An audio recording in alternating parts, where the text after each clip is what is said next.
себе жизнь ты проведешь с такими руками, с таким ушем, все.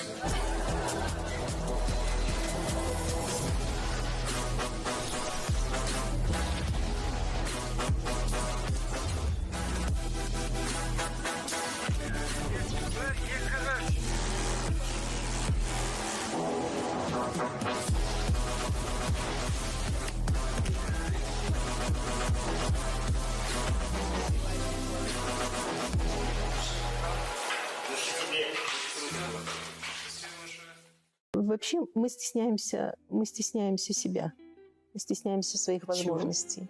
Это скромность и критическое отношение к себе. Когда выступают наши за рубежом, и когда достигают огромных высот, такие как Димаш, как Данелия Тулешева, Мария Мудряк, мы сразу начинаем говорить о том, что они получили популярность, они получили известность, стали популярными, любимыми именно благодаря тому, что их сначала открыл зарубежный зритель. Как бы там ни было, где бы ни раскрылся их талант, казахи. Они все равно наши. Они все равно скормлены нашей землей, споены нашей водой. И это люди, которые несут в себе такой национальный код. Конечно. И как бы мы от этого не открещивались, как бы научиться еще, так сказать, с благодарностью относиться к тому, что нам посланы эти таланты. Я не могу сравнить ни одного чиновника, ни одного другого какого-то деятеля в Казахстане, который по результатам своей деятельности принес бы столько положительного в адрес моей страны, в адрес Казахстана. Я бы хотел обратиться к нашим чиновникам вот с вашей трибуны. Поддерживайте наши таланты, потому что дивиденды и имиджевые, и любые от их роста, они несравнимы ни с работой деятелей дипломатического корпуса, ни с работой никаких чиновников. То внимание, тот интерес, который возбудил Димаш Казахстану, я даже не знаю, с чем сравнить. Я думаю, нам, казахам, нам, казахстанцам, независимо от возраста, всем его поклонникам, я тоже стал его поклонником, просто следует благодарить Аллаха за то, что такой мальчик в нашей стране появился. Надо ему всячески помогать и на государственном уровне, и на уровне фанов. На уровне фанов ему, знаете, какая поддержка идет? Ведь фаны даже оказывают давление на своих чиновников в своих странах, чтобы те организовали ему приглашение. Они в соцсетях, кстати, здесь сыграл еще фактор соцсетей, в соцсетях распространяют все. Они знают про него все. Вы понимаете? Я столько про Димаша узнал, наверное, он сам про себя столько не знает. И здесь вот надо вот этот фактор фанов, фактор фан-клубов, причем организованных фан-клубов, которые все организовывают, поездки там и так далее, и так далее. Там это отдельная вообще такая глубокая тема, да. Они, я думаю, сыграли тоже большую роль вот этой вот расширении географии популярности Димаша Кудайбергена. Мне доводилось разговаривать с гражданами Америки и Германии, такими людьми уже, знаете, немолодыми. Они говорят, я теперь, говорит, всю пенсию буду тратить на то, чтобы следовать за ним по всему миру. А нас они просят, чтобы мы вот все, что про него есть, вот им отправляли, информировали любую информацию. Вот такое вот интересное явление. Димаш сделал для имиджа Казахстана нечто невероятное. Здравствуйте! В эфире программа «Интервью of the Day». С вами Герема Кимжанова. Республиканский конкурс молодых исполнителей «Жаз Канат» ежегодно проходит с 1992 года. Благодаря музыкальному состязанию на отечественной эстраде появляются новые звезды. Многие из них сегодня известны и за рубежом. О конкурсе, известном своей легендарной историей, мы поговорим с генеральным продюсером проекта Муратом Ажимовичем Иргалиевым. Мурат Ажимович, здравствуйте. Здравствуйте. Вы говорили, что в жизни больше всего цените талант. Вы влюбляетесь в человека просто за то, что он талантлив. По вашему мнению, что такое талант? Это Божий дар или все-таки старание, упорство и труд? Талант – это проявление Божьего дара. Вот. Бог дал, или там родители дали, или там гены так сложились, что у тебя необычное какое-то вокальное прочтение произведений, или у тебя шикарное, плюс к этому у тебя шикарная сценическая техника, вот, плюс у тебя, ну, там, обаяние внешнее. Вот. Это, конечно, все составляющие, данные Богом. Вот. Это, наверное, талант. Он тебе дал, Бог, талант. А вот чтобы стать звездой, чтобы стать гением, как Димаш, вот, такой юный принц гений, скажем так. Да. Это уже труд. Вот дальше это серьезный труд. Я просто знаю, он мне рассказывал, какая тяжелая жизнь была на проекте в Китае. Репетиции с утра до ночи, работа со всеми специалистами с утра до ночи. Нет времени поспать, а если есть время, то нет физического расслабления. Так тяжело. Очень хорошо, что Димаш прошел вон ту школу. И из таланта через труд он стал приближаться к гению. Еще он не гений, он принц. Понимаете?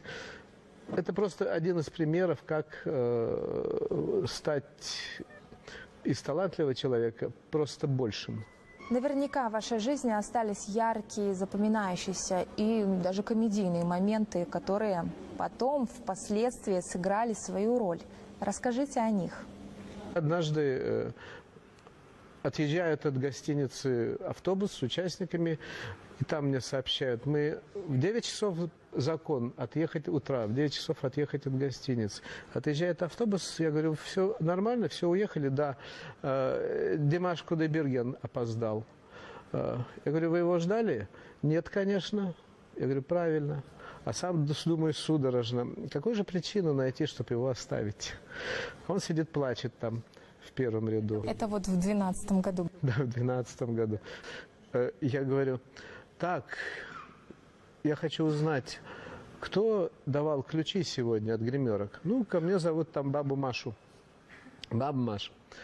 Там вот кто сегодня первый открывал гримерную? Да, вот этот ваш высокий пацан с длинными волосами. Красиво поет.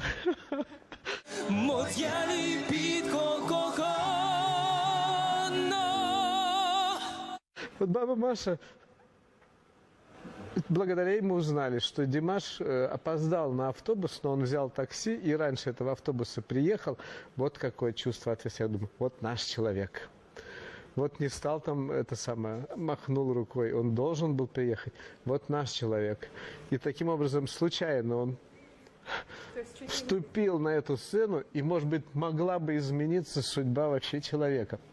И судьба там, нашей культуры, как с частью такой, как Димаш. Спасибо большое, Мурат Ажимович, за приятную и полезную беседу. До встречи. На самом деле, наверное, второго такого поющего человека, наверное, невозможно сравнить с ним. У него уникальные возможности, не только в его диапазоне, не только в его музыкальности, не только в его харизме, а вот его тембре, его тембр, ангельский тембр.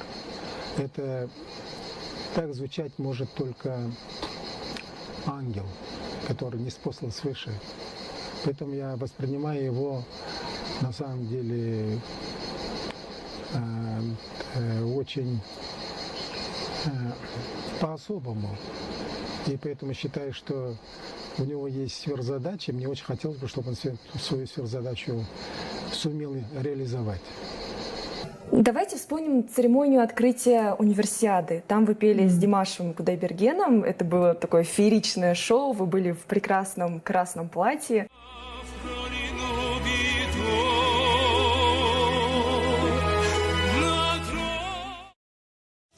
Я помню, я смотрела телевизор и увидела вас, и думаю, как? Она же была эстрадной певицей, а тут она вдруг поет оперу, и для меня это было небольшое удивление. Вот. И как проходили репетиции с Димашем, и как вам вообще совместная работа с Димашем Кудайбергеном?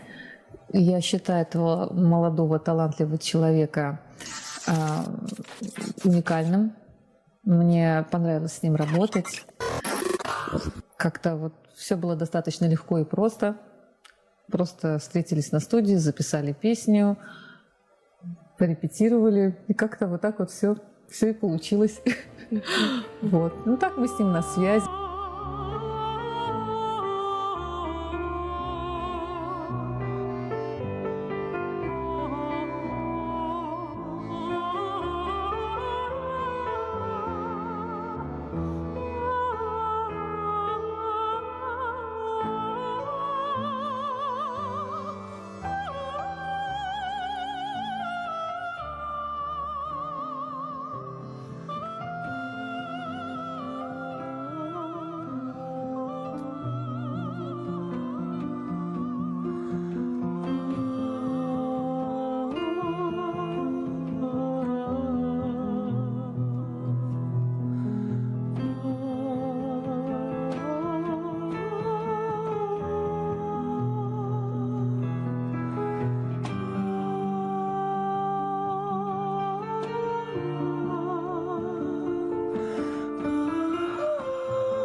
Не забудьте подписаться на наш канал и используй колокольчик, чтобы не пропустить новые видео.